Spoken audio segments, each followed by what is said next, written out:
deegaanka Dhaboolaq ee galbeedka Hargeysa oo ah deegaan hodan ku ah biyaha, beeraha iyo xoolaha ayaa waxa sanadahan ugu dambeeyay laga hirgeliyay ceelal waqaf ah oo lagu talagalay in ay ka cabaan dadka iyo xooluhuba dhinaca beerahana looga faa'iideysto isla markaasina waqtiyada jiilaalka ay u soo arooraan dad iyo xoolo tiro badan oo ka kala yimaada meelo kala duwan oo kamid ah deegaanada gobolada Somaliland iyadoo ceelashan tirada badan ay ku soo yabooheen dad muxsiniin ah. haddaba shan ceel biyood oo cusub ayaa waxaa laga dhagax dhigay deegaankan Dhaboolaq. Sheekh Aadan Xaaji Maxamuud Aadan Sir oo kamid ah culimada waaweyn ee Somaliland oo isagu fulinta hawshan gacanta ku hayay ayaa faahfaahin ka bixinaya ceelashan iyo cidda ku soo yabooday.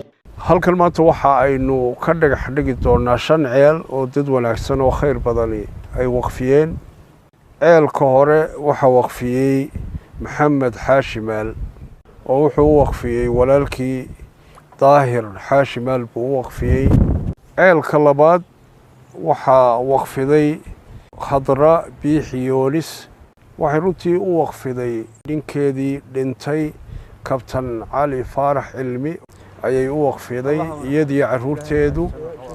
ceelka saddexaad waxa loo waqfiyay inta la yiraahdo Khadiija aw Xuseen Xasan Sheekh Madar ayaa loo waqfiyay.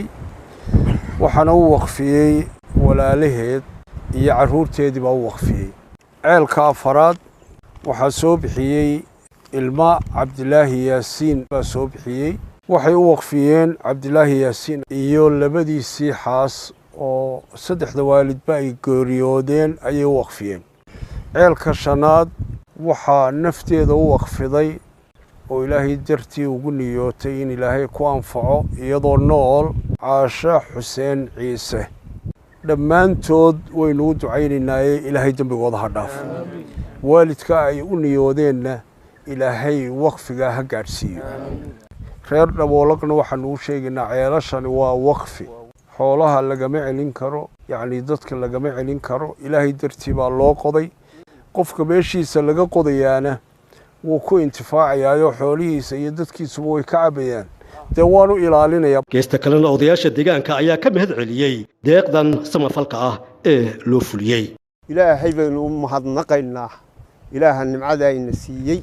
dadka muslimiinta ee soo bixiyay ceelasha waqfiga ah ilaahay ha gaarsiiyo oo ha ka sawaabiyo wixii ay ugu tala galeen.